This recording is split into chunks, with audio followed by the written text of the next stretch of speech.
Hello, ladies and gentlemen. Welcome back to Telosive Tech live on Twitch, and it's post-Christmas. We've passed the Christmas holiday, so this is more of a casual stream. I just wanted to catch up with you guys. What did you get? I want to know the hauls. I want to see everybody tell me what you got for Christmas. What are you rocking? Are you disappointed? Are you satisfied? Were you getting something more than you expected? What did you guys get? I want to know. I want to be disappointed. Expos 1, thank you for the 500 bits. Wow, that's very generous.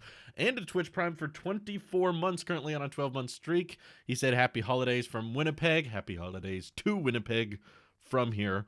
And Kov Notorious, thank you for the tier 1 sub for 3 months. Says, I love watching your videos and hope you had an amazing Christmas. Thank you, I did. Thankfully, me and my wife were trying very, very hard to quarantine for at least 2 weeks. I think it ended up being 3 weeks before the holidays, because we did not have a huge gathering, but a pretty small, low-key gathering with a few of my family members that are nearby. No one from way far out of town, but we quarantined for a long time so that we could celebrate with the family a little bit.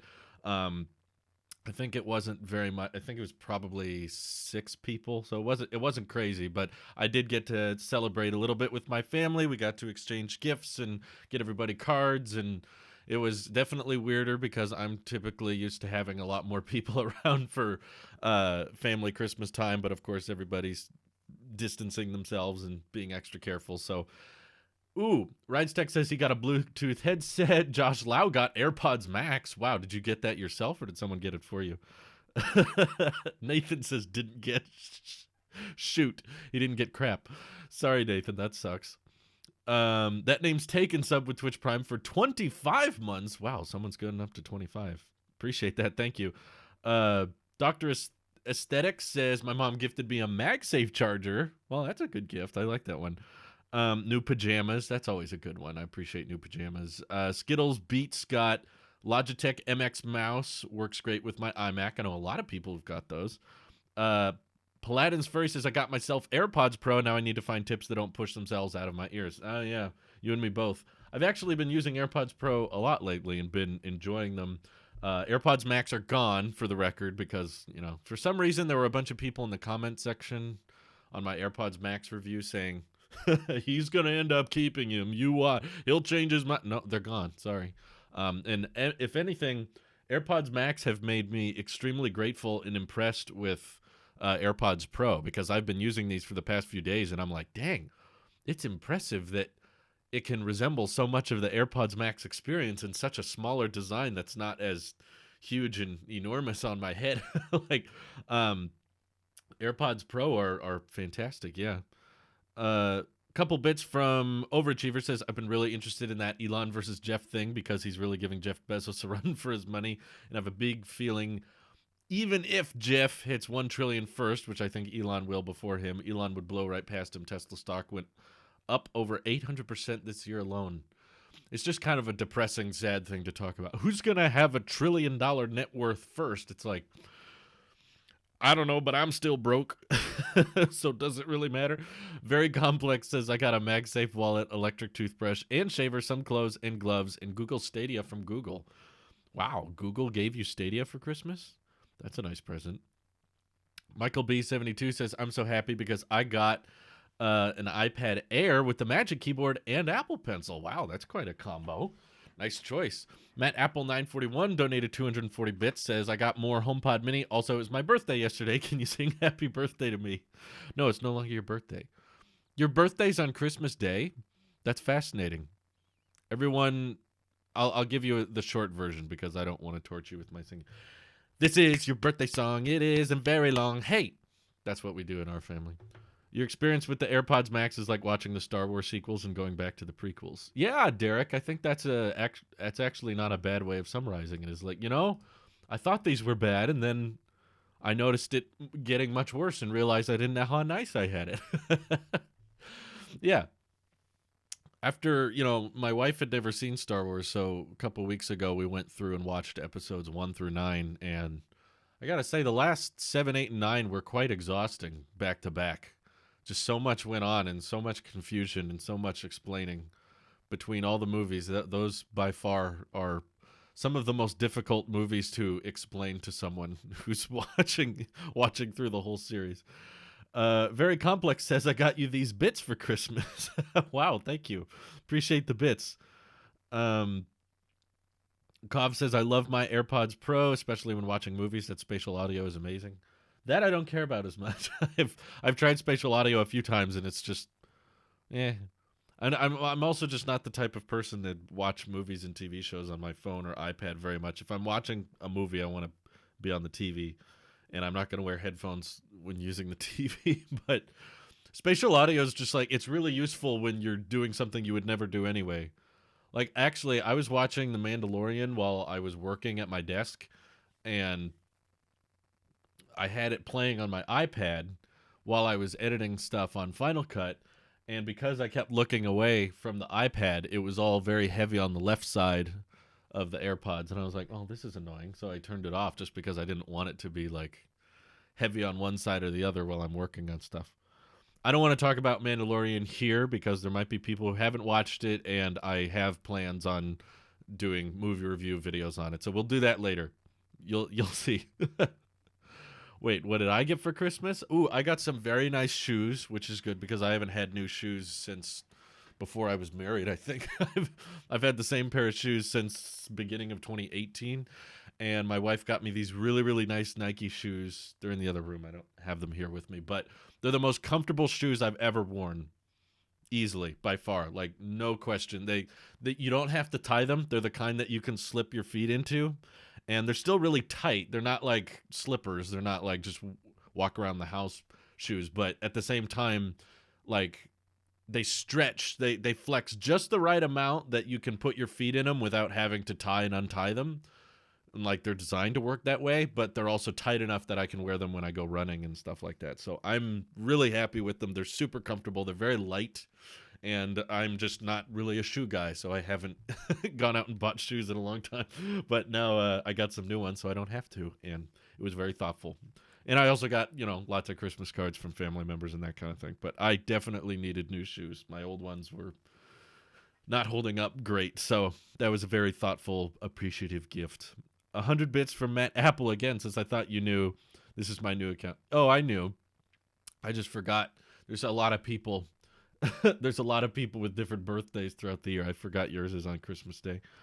Why did you choose the iPhone 12 mini over the 12 Pro Max? Love your videos. Oh, come on. You got to watch the video for that. The short version of it is I would be happy with either, but I decided that the 12 mini was affordable and exceeding expectations, whereas the 12 Pro Max at $1,100, I think more people should kind of live like this. If you're buying a product, you're telling a company that you find that product worth it, and the features in the design they put into that product has become interesting enough that you're willing to drop your hard-earned money on it. Some of us less hard-earned money, but you're kind of voting with your wallet in a sense, and I wanted the 12 mini to be where my vote goes, not towards the 12 Pro Max, because I didn't like that it was $1,100 and it still had a 60 hertz display, and the battery life was a little bit worse than the 11 Pro Max for me.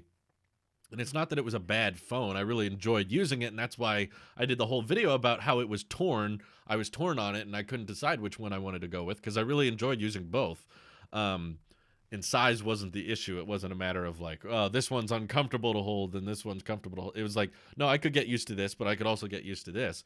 And I just felt like the 12 mini was more of the oddball out. It was the more unique phone, and I want Apple to make more phones like the 12 mini. So that's where my vote went. That's where my money went, because I want Apple to know, like, please do more of these.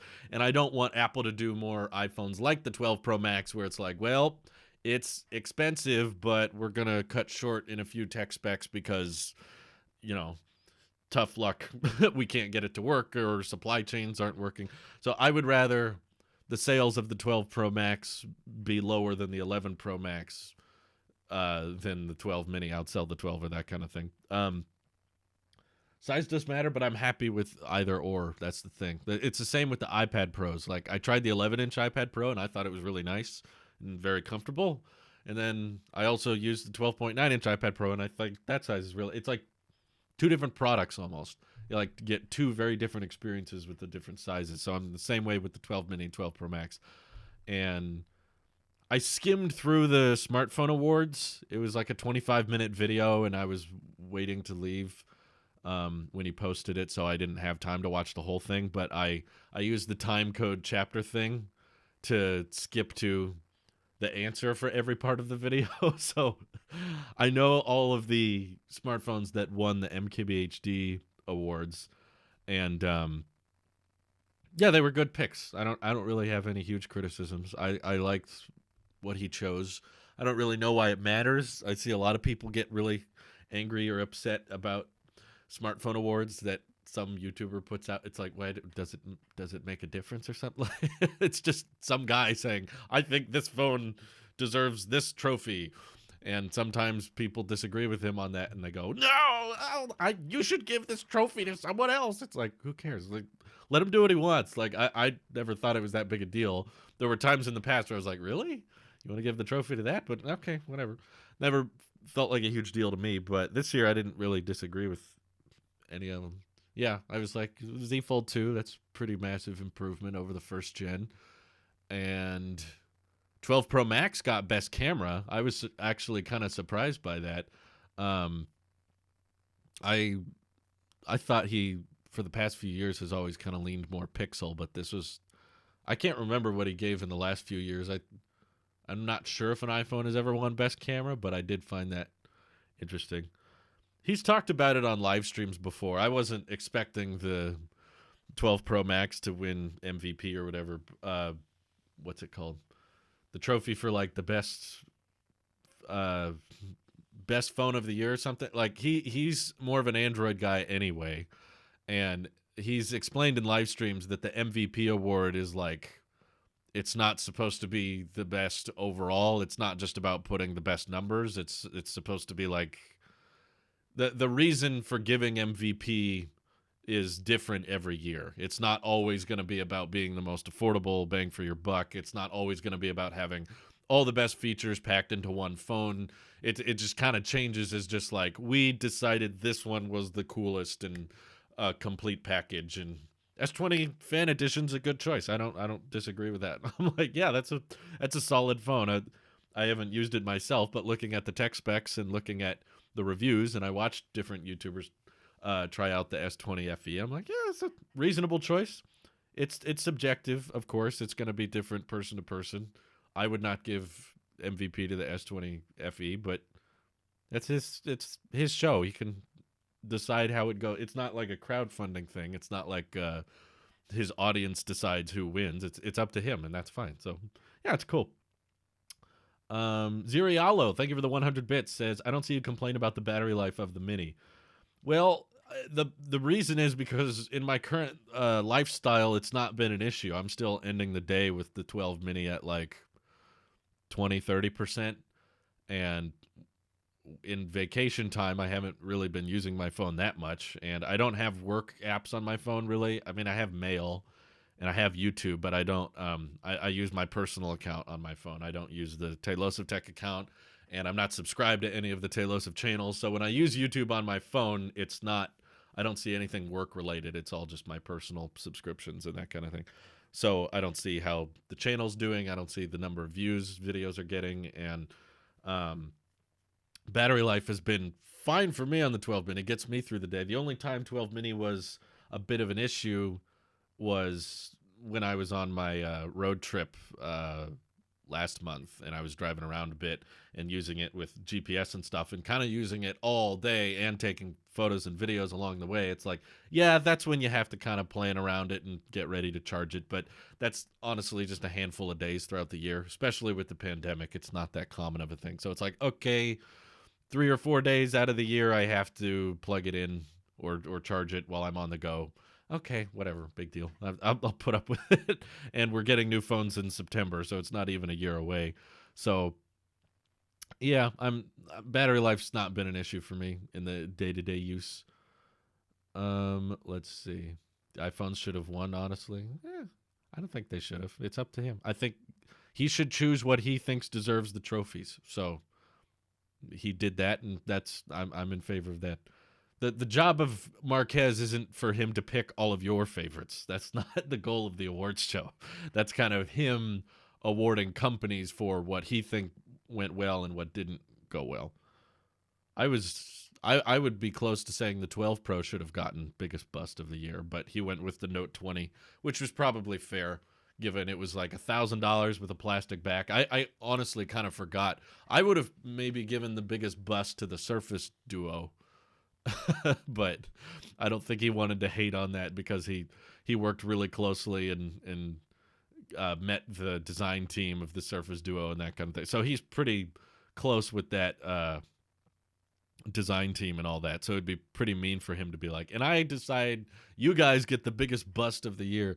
And he probably liked a lot of aspects of the Surface Duo. I didn't. I used it and I thought it was like, how did this leave the drawing board? This shouldn't exist. So that's where I would have sent the biggest bust. But Note 20 is not a bad choice either because it was very expensive and the quality you got for the specs reminded you of Apple. It was like 1080p, 60 hertz with a plastic back for $1,000. Sounds like something Apple would do, but no, it was Samsung. Samsung got a lot of awards at that in that video, good and bad. They got good awards and bad awards, but that makes sense because they release like 80 phones a year or whatever. Derek says MVP is just best phone under the year's circumstances and priorities. Yeah, you can argue any phone. Like it doesn't. It's very subjective. It's really not like this is definitively the best phone of the year. It's like, yeah, there's different reasons all the time.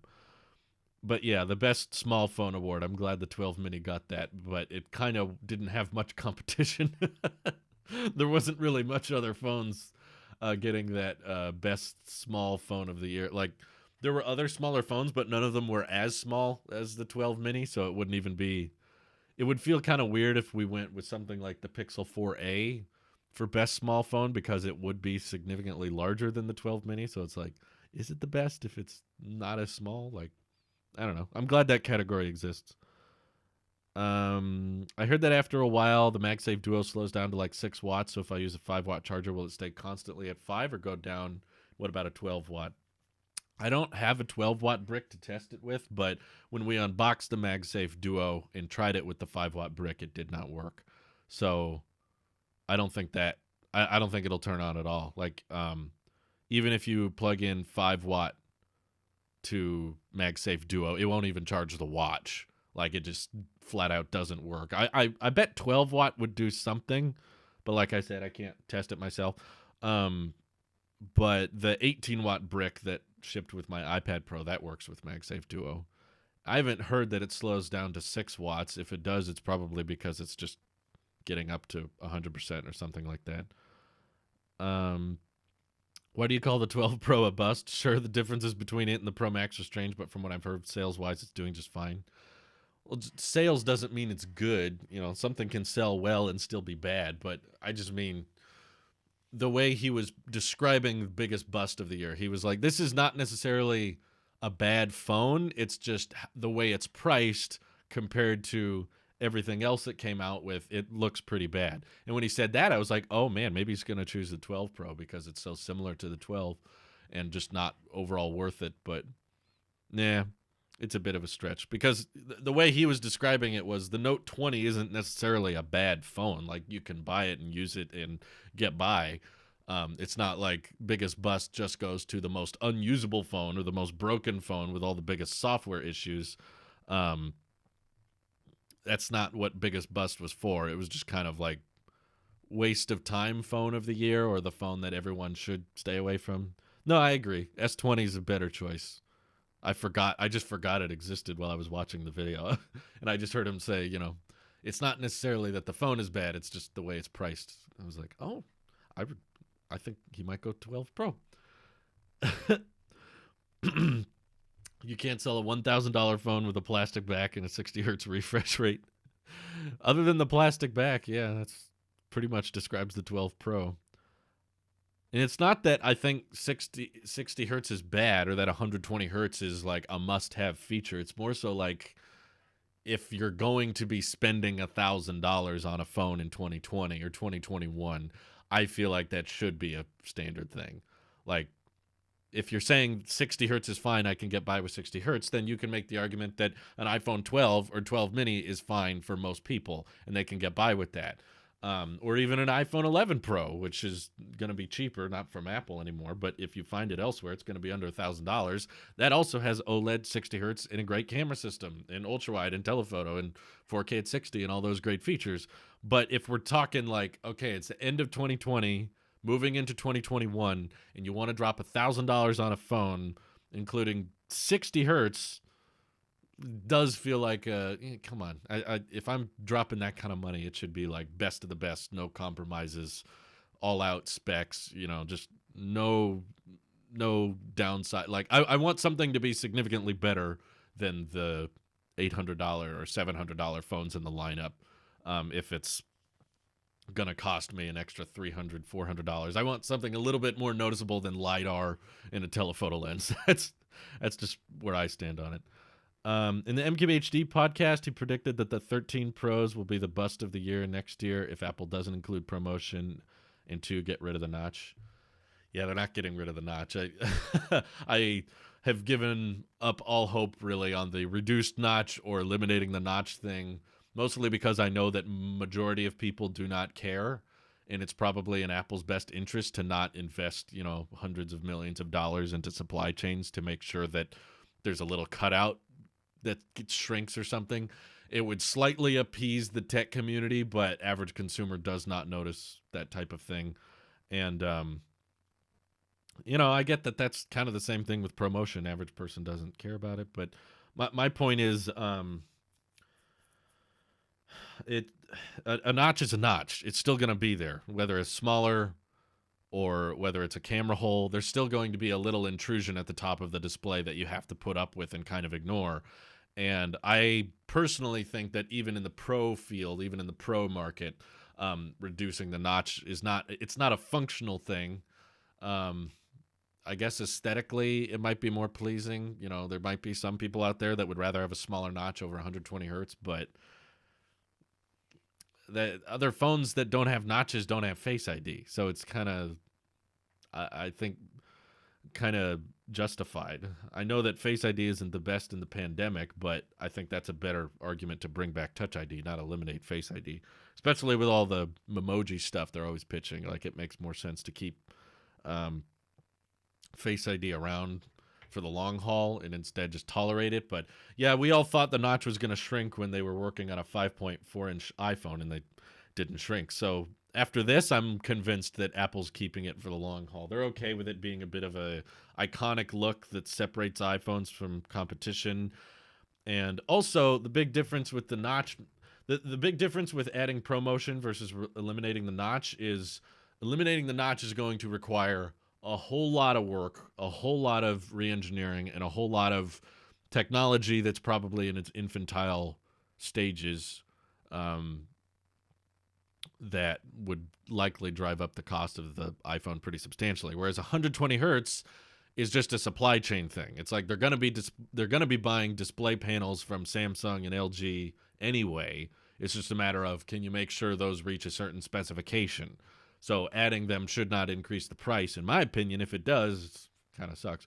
But if we're able to get 120 hertz for $1,000 and $1,100 on the Pro iPhones, yeah, I don't think they would deserve biggest bust, but I wouldn't give a phone biggest bust just because the notch is the same size. I mean, Marquez can do what he wants; it's fine. But that's just not how I would judge it. It's like, yeah, I mean, it's the part of your phone you don't look at the most. Let's see. I'm not saying 60 hertz is bad, but when you already have phones in your lineup around the same price, S20 that offers it, it's hard to find a reason to make the Note 20 a recommendation to someone. Either get the S20 Ultra or Note 20 Ultra. No, yeah, I wouldn't. I agree. I wouldn't have recommended the Note 20 to anybody, but I'm also I've reviewed Note phones in the past, and I really don't understand the whole. I know some disagree, but I don't understand the whole S Pen thing. Like, I don't find it useful, and the people I know with Note phones didn't really use it that much. They just tried to justify it occasionally, but most of the time I just saw them take the pen out and flip it around and play with it.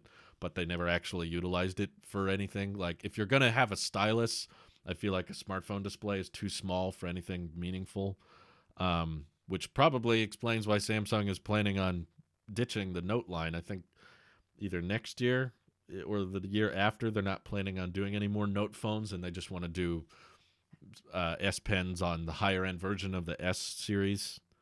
So that makes sense. I bet the Note series isn't selling incredibly well compared to the rest of the lineup. So I get why the Note series is going away. It makes sense. Top Disney Man says, unless the notch is completely removed, reducing the size doesn't make much of a difference. I would agree. And the engineering and electrical complexities of eliminating the notch entirely is not ready.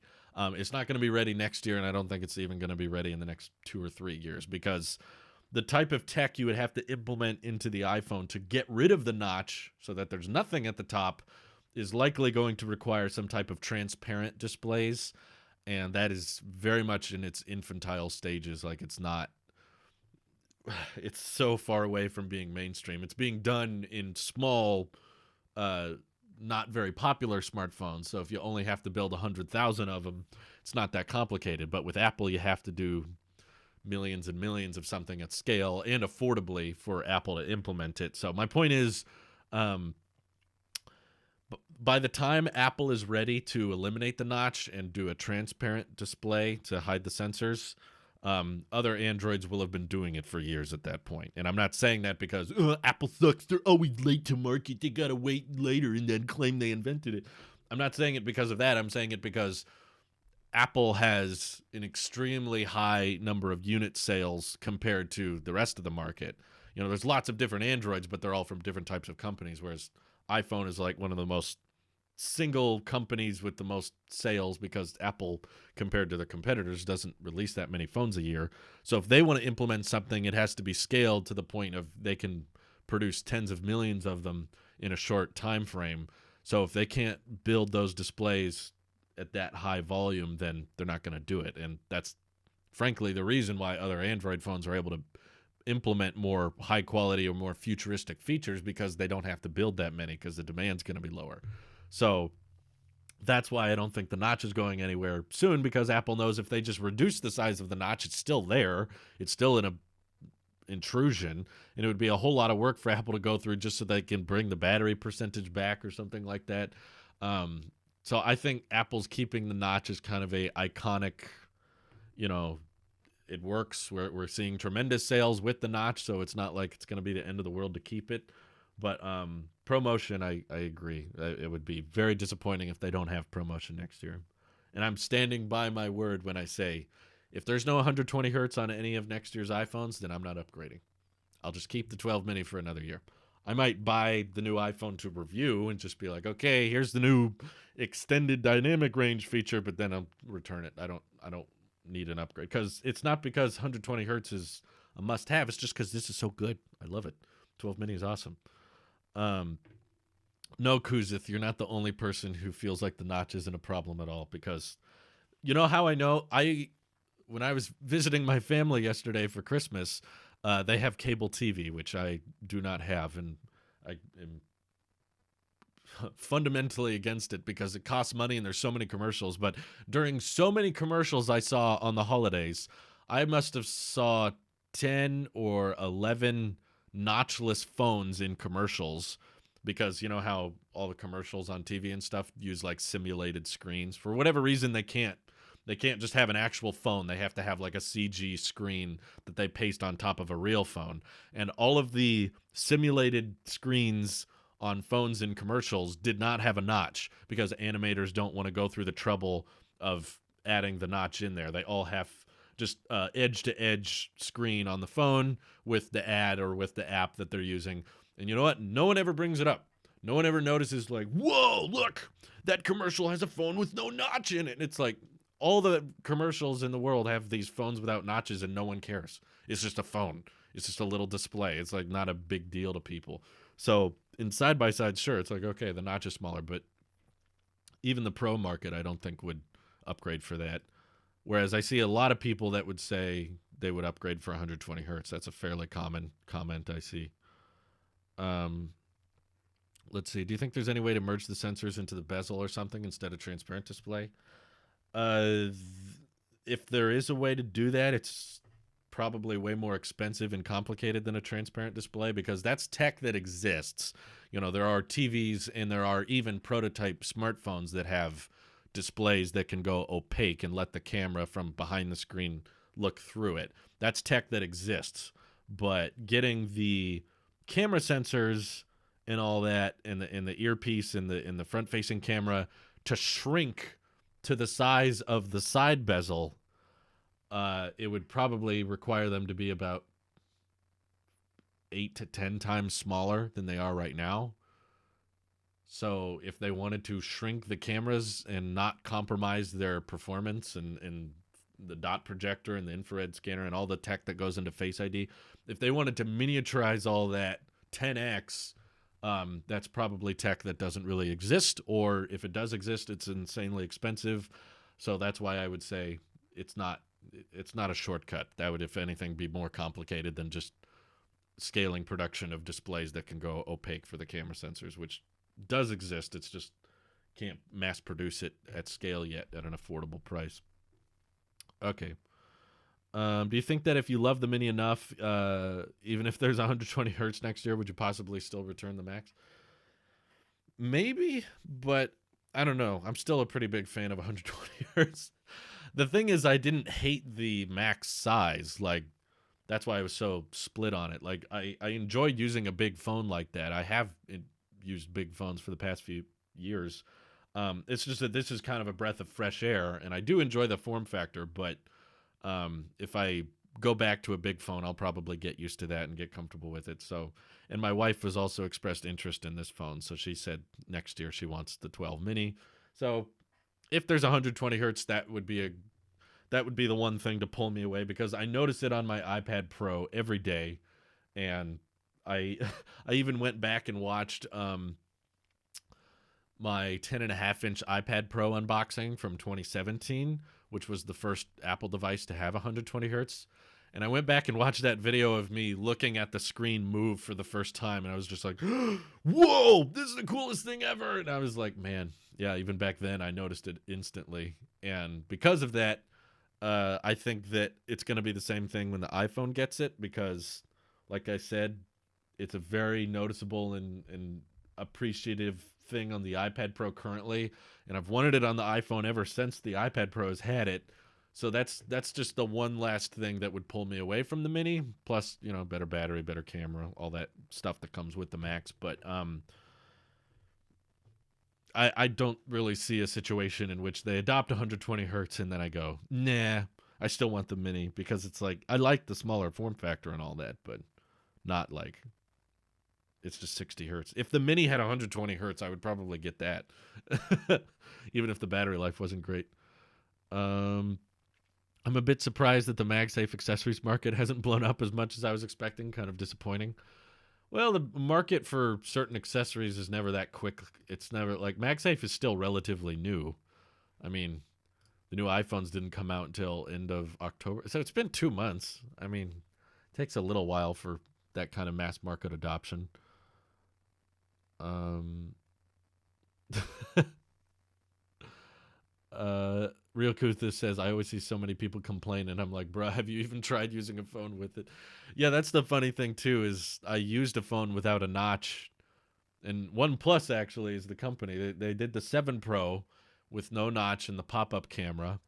And no one really complained that much about it. Like, durability-wise, um, it's the pop-up camera did not really age that poorly. Like it held up the test of time and durability wise, it wasn't that big an issue. But OnePlus still decided to go back to having camera holes instead of pop-up cameras because they realized that most people don't notice or care, and they would rather have the water resistance and that kind of thing. So, yeah, it's kind of evidence when a company goes notchless and then goes back.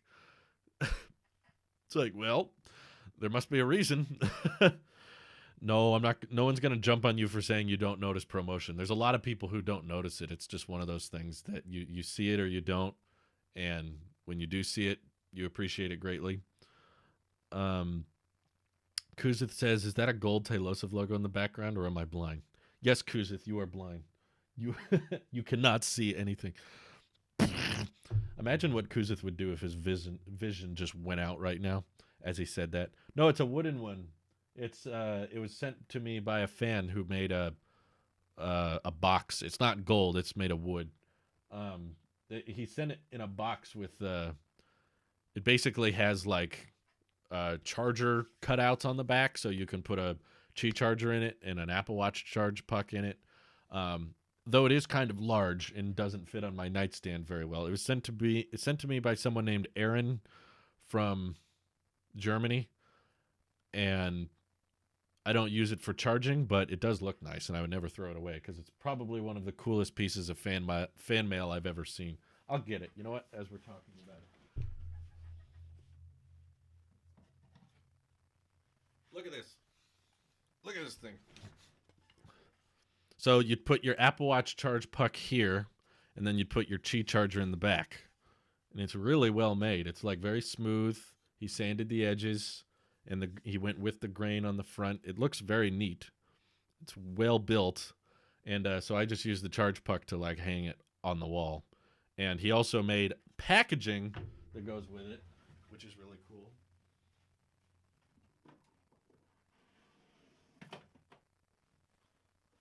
Which I saved, of course, because I'm a box collector. Look at this thing. He just had like a printout, so the color's a little warped, but it's like fabric packaging on the back. Yeah, I know. When we first got it and unboxed it, everyone said they want to buy one, and Aaron just was like, "Nope, I'm not selling them. I just wanted to make one. It's just for you." And he was like, "I'm not interested in mass producing these. I don't want to sell them." So yeah, he even had instructions in here. So he's like, 1, 2, put the charge puck, put the charger, and in the corner it says, no officially certified product. Maybe he meant not, but it's like, yeah, Aaron 1 Infinite Loop Germany, TM and copyright 2018, all rights reserved. So I think this pops out. Oh yeah, this is how it came in the box. It had like a little imprint of the Tailosive T, and it says designed by Aaron in Germany on it, which is really neat. So that's how we packaged it up. It's very cool. I've received a lot of fan mail in the past, but that was by far one of the coolest things. So I was like, I'm never throwing this out. I've thrown out a lot of Apple boxes over the years, but this is something I'll never get rid of. It's just cool. So, you know, Randy got the wooden play button from Nick, but I got the wooden Tailosive T. So, yeah, it's just cool. This is the Blackmagic Pocket Cinema camera, 4K version. I wish I could put it on my store. I'd love to sell stuff like this, but I don't know. You know, it's a very unique product, so it would be difficult to make something that you could mass produce like this with all the different wiring and how he cut out the back of it. It does work, by the way. I used it for a while, but that was a couple years ago, and now I've got Magsafe Duo, which is a lot smaller, so it would be hard to fit this on my nightstand, but it's still very cool. So yeah, it's epic. I liked your video from earlier today. Super fun. Yeah, I did too. That was fun reacting to the predictions. Maybe we should make that an annual thing. So come January 1st, which is in just a few days, I should do another 2021 predictions. Might not be as interesting. Box collector hoarder. I'm trying not to be a hoarder. I've thrown out probably 80% of the Apple boxes I've collected over the years. Mostly duplicates, but I think I'm going to throw away more, though. I'm trying to get rid of as much stuff as I can in here. That wall used to just be a bunch of movie posters, which I got rid of, and then these Apple boxes were sitting around, but I'm probably going to get rid of the soundproofing tiles and more stuff. How long you think it'll be before Stadia goes to the Google graveyard? I'm curious about that because there's a lot of people using Stadia apparently, and usually Google just kills stuff that people aren't using. So I'm wondering if maybe Stadia is active enough they keep it around, but it is Google, so you know can't be surprised if Apple's just like, Or sorry, not Apple. Google's just like, this is too much work. We don't want to do it anymore. They just give up. AirTags January 15th? No, I doubt they do it on. Well, I've been wrong a lot. Who knows? But I don't know. Just January is a seasonably bad time to release anything, really. It's like the part of the year when most people aren't buying stuff. That's why YouTube CPM goes down, and lots of people are returning stuff over the holidays, and there was a huge holiday rush the past few months. So January is normally when people stop buying things. So that's why it's probably in Apple's best interest not to announce new products in January. That's why they normally don't. But yeah, quite bizarre. Something makes me wonder if something's up with AirTags to the point that they don't want to release them, and it's not because of the product not being ready. It's just because they don't think the climate is right or something.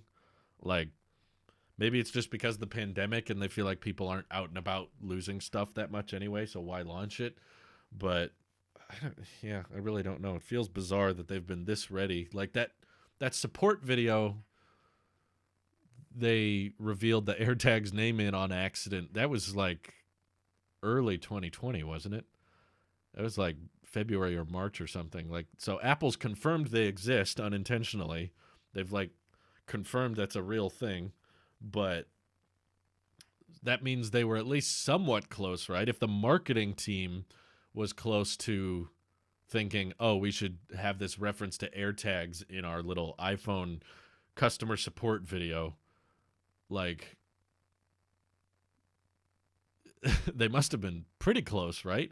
I'd be surprised if they had references to a product like AirTags in a support video, but the product was not anywhere near ready for launch, but they still had references to it in the code. Like, I don't know. Doesn't make sense. Tim Cook versus Elon Musk. Very different people. Tim Cook is a supply chain guy, whereas Elon's more of an engineer, I would say. I think the marketing team ordered a wrong build from the software team. They were like, we need a custom prototype beta version of iOS for our Bluetooth support video or something like that. Yeah, I don't know. It doesn't it doesn't really make a lot of sense. But yeah, I don't even know if I would. Yeah, I can't really say I would get much use out of AirTags now. Maybe Apple knows that. What question did I miss? I don't see your message. How do you see MagSafe getting better implemented in the future? How could it get better? I mean, I'm kind of in love with it now. I use it all the time. I'm using it to charge my AirPods right now, and I use it to charge my iPhone every night. Better implemented? I don't know. I guess more places could start adopting MagSafe instead of just Qi. So like places at Starbucks could have little MagSafe things, or car manufacturers could start incorporating MagSafe into their vehicles. And it's not like it would just be a hogging towards iPhone thing, because MagSafe would still Qi charge other phones. So it's like automakers should just implement MagSafe in their vehicles. Even if you plan on using an Android with it, it'll still charge it on the back. It might not be as fast as some like super duper OnePlus, Warp Charge wireless pad or something like that. But I think if you're gonna put Qi in the car, might as well put MagSafe, because then you could drop your iPhone in the vehicle and it docks there, or drop it at the coffee shop and it docks there, and that kind of thing. So I want more battery cases as well, but maybe there's some radioactivity reasons for that. I don't know. Someone was in a comment section or on Twitter or something was telling me that they wouldn't do a MagSafe battery case because it's dangerous to have inductive charge methods on the phone. I don't know. It doesn't make sense to me. I was like, I thought they would have had some type of warning if they were like, oh, don't use your phone while using MagSafe. It's like, well, what's the point then of having it on a cable? I don't know. MagSafe compatibility with iPads? The trick with that is you have to put either glass or plastic on the back of the iPad if you do that, which adds to the weight or weakens the structural integrity of the iPad. So I'd be pretty surprised if they started doing the charge puck version of MagSafe, if it's some other proprietary connector that's more like the original MagSafe on old MacBooks. I would rather just have USB-C if we can keep it that way. Yeah, 15 watts is what MagSafe can do right now, which could charge an iPad, but it would be pretty slow actually. Because, yeah, 12 watts with wired 15 watt. Yeah, so I don't know. I don't see them doing that. I think Apple has realized that with the iPad and its massive battery pack and its just overall size, it's kind of difficult to get it to adopt any type of inductive standard. The closest thing you're going to have to inductive charging on the iPad Pro is the smart connector. So that's kind of how I use my iPad Pro. Is I leave the Magic Keyboard case plugged in, and then I can use my iPad like this. But then when I'm ready to charge it, I just kind of drop it on the case and it starts charging. And then I don't have to use a cable or anything. I want to see Apple bring MagSafe to the AirPods Max. I think some sort of magnetic strand to hold them and charge them. Yeah, I thought that was a missed opportunity too. Like, for one, you don't need the cans to be made of metal because they're scraping against each other the whole time. But also, if you wanted to just charge them without lightning, which I would love to because I've got MagSafe around, and if you wanted them to be like AirPods, they should charge when they're in the case. So incorporate MagSafe into the case to where you fold up the headphones and drop them in the case and they start charging. I don't know, something, instead of just slap a lightning port on there. It just felt lazy and kind of rushed. It would be nice to have. See, I want one charger for everything, and we were close to that if Apple would have done MagSafe Duo with USB-C. It would have solved so many problems because you could use USB-C to charge your iPad and your MacBook, but then when you need to charge your iPhone and watch, you just plug that same cable into MagSafe Duo and one charger for everything. Are we supposed to believe these Apple Car rumors now? No, I would not. I'm going to do a video on the Apple Car rumors right after this live stream, and I think there's a lot of BS floating around right now that people should be more skeptical of. I think that the EV community is not used to the Apple BS leak community. So they're hearing things and they're being told things from anonymous sources, and they don't know what to believe because I don't know. I've been kind of in the EV community for a while now. It's been a year since I've been doing EV videos, and I've been also for a lot longer been doing Apple videos and covering Apple leaks and rumors. And I can tell you that in the EV community, there's a lot less BS. There's a lot less fake leaks going around. So typically, if someone in the EV community finds out about a leak, it typically ends up being real. Sometimes there's some fake stuff, but for the most part, there's not as much. What's his name? Leaks Apple Pro. Apple Pro leaks, whatever his name. Like the completely fake, made up accounts that are just trying to get clicks and views. That's a very common thing in the Apple leak community. Whereas in the EV community, it's not that common for people to,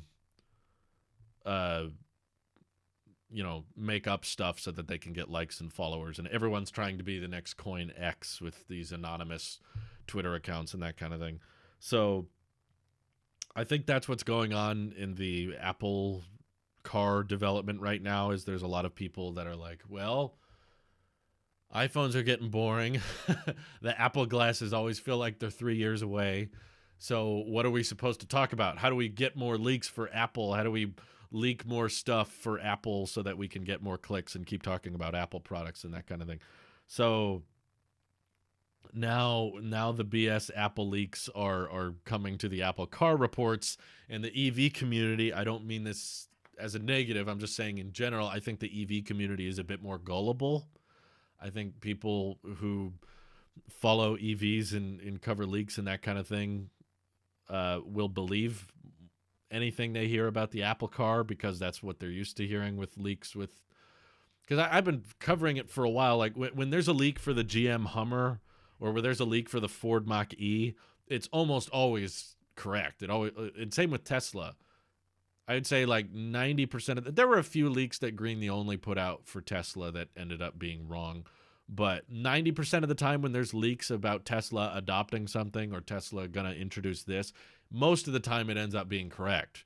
Whereas I would say in the Apple community, it's like 50% of the stuff that gets leaked ends up being correct. And that number is decreasing by the hour. You know, there's new leakers coming out all the time with like, oh, I was told this, and then it ends up not happening, and they're like, you know, Apple's gonna redesign their logo, and you know, they're gonna release product red iPad, especially in YouTube comment sections. That's the hilarious thing. There's these people that think they're going to be crowned as leakers if they just comment things. They're like, Apple's going to do this, mark my words. Apple's going to do this, mark my words. It's like, no one's going to remember that comment, dude. No one's going to like go back and be like, hey, look, there's the comment. Like, no one does that. So, especially when you're wrong. Like, there's so many random people in the comments just, I know what's going to happen, and when they're really just predicting, but they're pretending because they know there's not really going to be anyone to come back and tell them they're wrong. So there's very little risk involved. But that's ultimately what I think is going on with the Apple Car reports. The hilarious thing is there's all these companies that are doing talk with very, very little substance of here's how many EVs we're going to put on the road, and we're going to have the great battery technology. Just give us 5 years. You know, we're going to redesign batteries. We're going to have these next generation cells, and we're going to beat Tesla, and we're going to make more EVs than Tesla, and we're going to build better EVs, and we're going to have better autonomous driving and better range. They all talk nonstop, and then they never do anything. And the hilarious thing is Apple's not even talking, and yet people are treating them like they're already a major competitor. Like Apple hasn't even said anything, and people are like, so the Apple Car is here, right? It's basically already out. It's confirmed. We know everything about it now, except the design, the specifications, the range, or the release date. But other than that, like, it's totally real. It's so here. It's like, I saw some channels posting things like Apple Car confirmed. And I was like, oh, God, really? We're going to throw around the C word like that, acting like this is for sure happening because one agency said that Apple plans to have a car by 2024. That's so far away. Like, are people remembering that the further out a leak is, the more inaccurate? Like, if we look at the range of leaks in accuracy, the accuracy of rumors and reports, especially surrounding Apple, I would say they have the most fake leaks of any company because there's the most to benefit from an Apple report. You know, like the stock price was literally impacted by this report, even though there's actual no concrete evidence. It's all speculation. So you have one agency, which is not super accurate in the past, by the way. I think it was the same agency that said Apple was developing their own TV, like an actual screen, not just a box. Because that same agency was like, okay, now they're making a car. And if you're looking at the accuracy of leaks, they drop down significantly whenever they're reporting on something years away. The further out the leak is, the more inaccurate it ends up being. There's very few times, and I'm not saying this to be just a skeptic or a doubter. I'm saying this from experience. I'm saying this from someone who's been making tech videos on Apple primarily for years and years and years, covering news reports and thinking, oh, here's this patent that came forward. That means it's happening. Or, oh, here's this rumor that says this is going to happen. After years of covering all that, I can confidently tell you, whenever there's a report about something that's 4 years or 5 years away, it almost never ends up happening. Trust me. Like, I would say probably the one time there was a report that was way, way ahead like that, like 3 years ahead of time. It was probably, I think it might have been Bloomberg. I can't remember who it was, but it was the report that Apple was going to switch to their own silicon in 2020. I remember reading those reports in 2017 and thinking, wow, okay, that's many years off, and I guess we'll find out. And then that ended up happening. But I would say that's an exception, not the rule. Most of the time, if someone says, you know, Apple's going to be notchless by 2020, or Apple's going to have new budget AirPods in 2019, or they're working on black AirPods for the end of 2019, and here we are, and all this time goes by and nothing happens. Or Apple's going to release AirTags in March, and these headphones are ready to ship, and that kind of thing. Yeah, there's a whole lot of baloney, is all I'm trying to say. And Apple Car is particularly high on my there's a term Will Smith used in Men in Black, but I don't want to say it. BS meter. Sorry, I'm allergic to BS. That's from iRobot, I think. But yeah,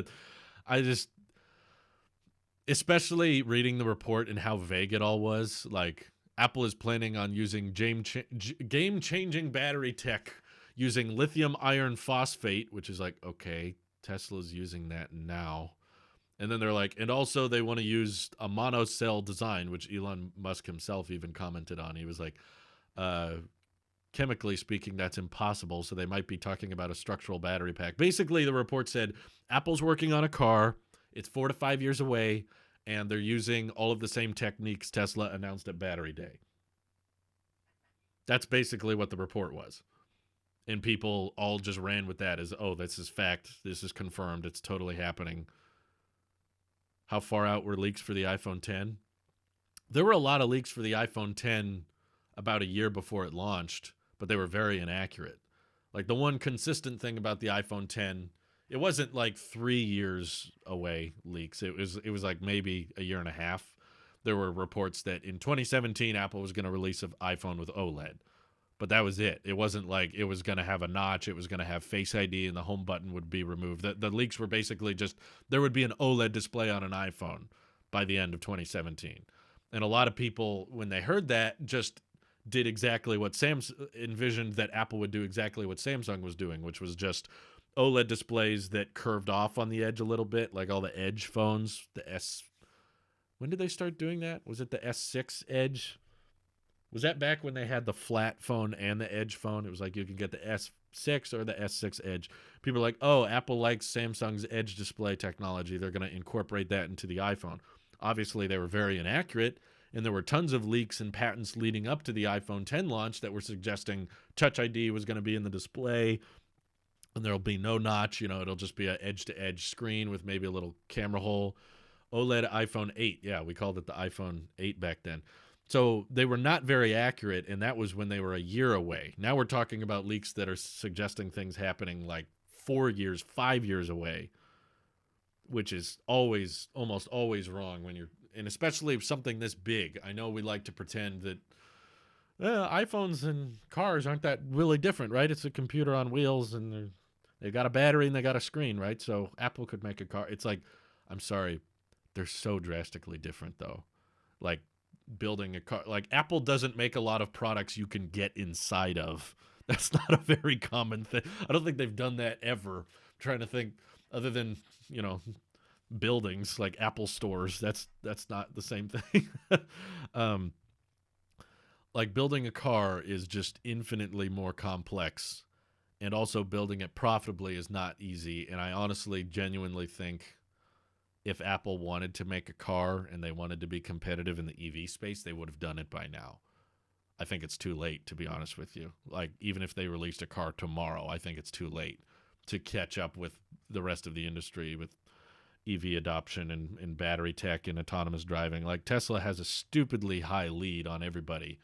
And if Apple did enter the market, it would likely be a luxury one. It would be not making Model 3 or even Model S competitors. They would most likely be making six-figure luxury sedans. Like, I don't think Apple would make a pickup truck. I'm just trying to envision how Apple, with all of their premium design language and wanting everything to be fancy and luxurious, if you told the Apple hardware team to design a pickup truck,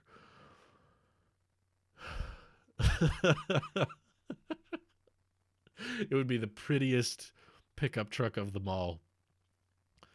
It would be like Dwayne "The Rock" Johnson wearing a princess dress or something. It would be, it would feel so weird. It's funny. I'm not saying this to say I don't want Apple to make a car. I really, really want them to, and I would love it if they did. Let me also be clear on that. It would be fantastic if Apple just decided, you know what, EVs are important, and it's going to help the world, and we want to be carbon neutral by 2030. So because of that, we're going to invest billions of dollars into developing our own EV with our own batteries, and we're going to try to be vertically integrated, and we're going to buy this factory, and we're going to produce them here.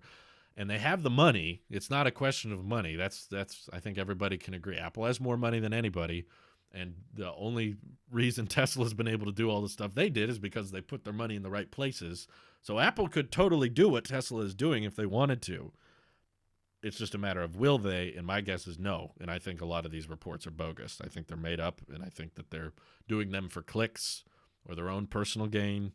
And it's far enough out that if by 2024 Apple hasn't announced a car and they haven't released one, no one's going to go back and complain to this report and say, hey, you were wrong, because we're not doing that now. I remember reading reports about Project Titan and how Apple's developing their own car in 2015 and said it would be out by 2020. Here we are in 2020, and no one seems to be going back and complaining to that initial news. No one's really complaining that was inaccurate. And then we're just like, oh, yeah, well, they're still working on it. 4 years to go. So, yeah, I don't think it's going to happen. Apple is not that expensive compared to their competition. Well, it depends what you're comparing them with. If you're comparing, if you're comparing iPhones to Android phones, yeah, they have some decent alternatives for equal pricing. But if we're talking, like wheels for your desktop PC or stands for your external monitor business, no, I would say they're quite expensive, or their over-ear headphones are quite expensive compared to competitors. Nathan said, I read something, it said Apple is more focused on the in-car experience than making an actual car. That I would agree with. It makes more sense that Apple would not want to take... I think people forget it, but building and scaling production of electric vehicles is very expensive, and it's very hard to do profitably. Tesla is one of the few companies that has actually found a way to profitably sell EVs. But there's a lot of competitors that are selling EVs, but they're losing money on them. Like, I genuinely think that Ford is losing money on every Mach-E sold. That's probably why they only agreed to build a certain number of them. They didn't put an infinite amount of reservations in. They were just like, oh, yeah, we're going to build as many as we can. They were like, we're going to start with 50,000 and see how it does. Because they're putting 100 kilowatt hour battery packs in those things and charging $40,000 for them. Those have got to be very thin profit margins. So Apple is not a company that would sell things with super low profit margins like that. Apple's the type of company that's going to want a healthy, secure profit margin on every vehicle sold. And similar to Tesla, they would most likely start out with a very, very high price luxury market. And that would be the only way they could secure their profits. And then it just becomes like a rich person toy. It wouldn't really be something that, iPhone buyer. And I also don't understand the argument of people being like, Apple's all about that ecosystem, right? It's all about how your products work together. And I'm like, yeah, but how does a car really fit into the Apple ecosystem that well? Other than just like, okay, it runs CarPlay. Like, consumer electronics and EVs, there's a bigger barrier there than I think people are making it out to be. It's like, ecosystem is like iMessage between all my devices and AirDrop. It's like, am I going to want to share photos and videos to my car via AirDrop, or am I going to be using iMessage a bunch of the time with my car? I mean, not really much more than CarPlay already utilizes that. So is any vehicle on the road that has CarPlay, is any of those going to be less integrated into the Apple ecosystem than the Apple Car? Like, what ecosystem are we really benefiting here from? It's not going to be Lightning or USB-C. Sure, we can make all our jokes all day. You're going to have to flip the car over to charge it like the Magic Mouse because it's so stupid. It can't support Windows. They're literally decade-old jokes, people. That's why I roll my eyes at them, is because people have been literally been making the Apple Car won't have Windows joke for like 12 years now. So I'm sorry for not laughing, but that's why I get tired of it. It's like,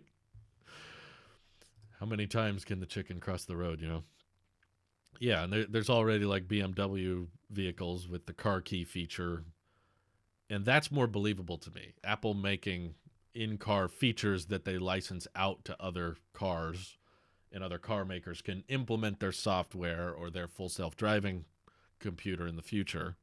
I could see Apple doing that, maybe developing their own silicon that goes into vehicles, and then they have Apple Pilot. The car drives itself with Apple software, and it has CarPlay, but some other company's building the thing and designing the steering wheel, and they're designing the seats and the cabin and the batteries, and Apple doesn't want to front that money because it's very risky to build EVs. It's hard to do it profitably. So that I could see happening. Or buying out another EV company. I really want them to buy Lucid. I think that would be interesting. I wouldn't mind it if they didn't and just decided, Lucid can survive on their own. But at the same time, it would be very, very interesting to see Apple buy a company like that and be like, okay, we're going to throw our experimental car tech into just this company now, instead of randomly partnering with Ford on something and then occasionally partnering with BMW on something. Instead, just being like, this is where we're going to put all of our latest generation tech through this other company that's already built a factory and already built kind of a brand for themselves. So BMW and Apple logo melded together on the front of the cars. Yeah. Oh, God. Intercom the car anytime, no matter who is driving, or if they have Android. I don't know if I'd want intercom in my car. Lucid is a very Apple-type company. Would be cool. Yeah, and they definitely have the capital for it. I mean, Tesla's too big to be bought out now, so Apple couldn't buy Tesla. But they could buy a company like Lucid. They haven't actually delivered any vehicles yet, but they're only a few months away. So my guess is Apple is thinking about buying Lucid, but they want to see how they do first. They're kind of curious about the company's launch, and they might want to wait a few years. I wouldn't even be shocked if it takes a few years, like 2023, 2024, when Lucid has an actual established fan base. They have lots of people driving their cars, and we have feedback of here's things people like about the Lucid Air and things people don't like, but it just would fit with Apple's ethos and their design always being about, luxury in California, and, Lucid is kind of like that. If you watch Lucid's reveal event, they have very Johnny Ive-like presentation, and everything's just the most premium, luxurious experience and that kind of thing.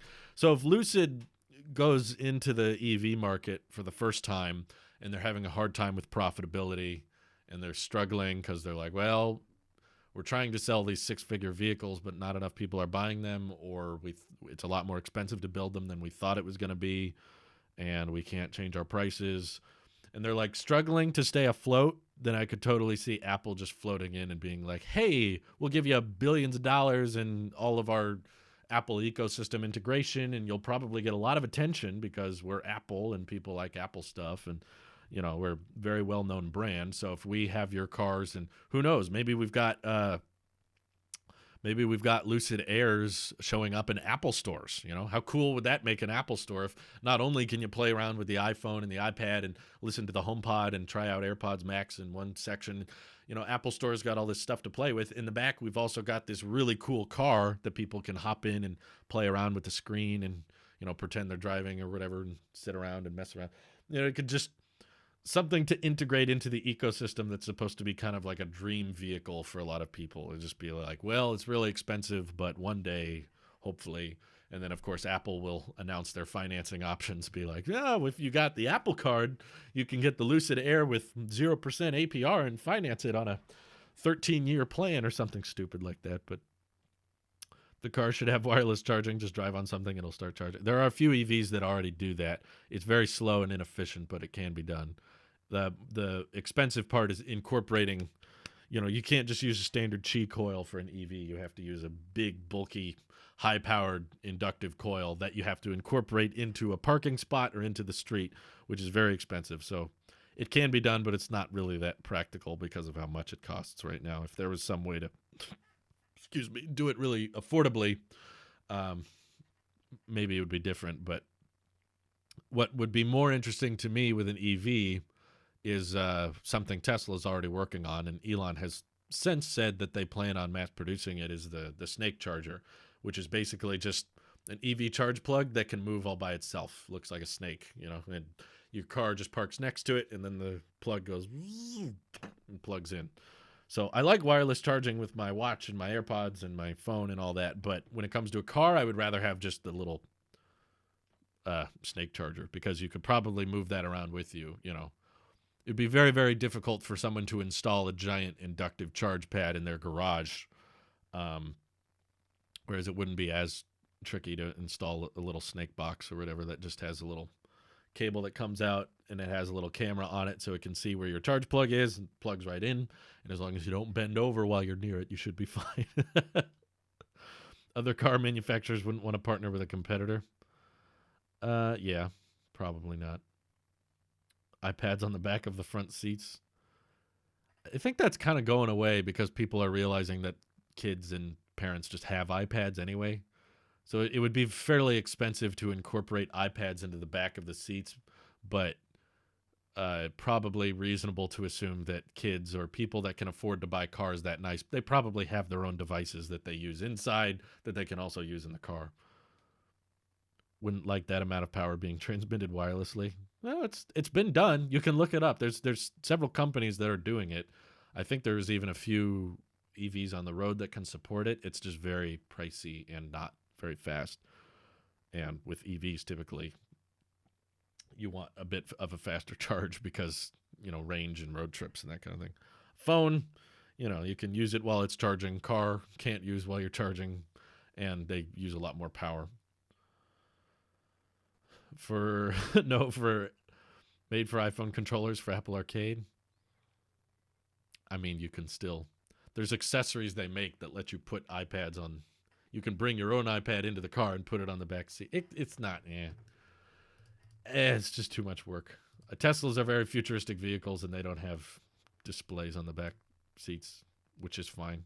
Especially someone who doesn't have kids. I would not want that to be a standard feature. It'd be a waste of money. I would never use it. Just have one screen in the front, and then you can bring your own screens for the kids in the back. That's fine. That's probably the better way to do it. Anyway, speaking all of this Apple Car talk, I got to get going. I want to make a video on this because I've got time today. So I appreciate all the bits in the Twitch Primes. You guys have been very generous today. I'm glad you had a happy holidays. I loved hearing about all the stuff you guys got. And it's kind of a weird schedule. Let me summarize it for you. So I have today working. So the tech video went up and all that. But I'm actually going to be gone the next 3 days. So I won't be working Sunday, Monday, Tuesday. But then I'll be back Wednesday. And I'm just doing that to match my wife's schedule, who's kind of, it's weird because of New Year's and everything's all over the place right now. But anyway, so I won't see you guys for a few days, but I appreciate you watching. And I will see you all very, very soon. Take care, all. Have a good day. Bye-bye.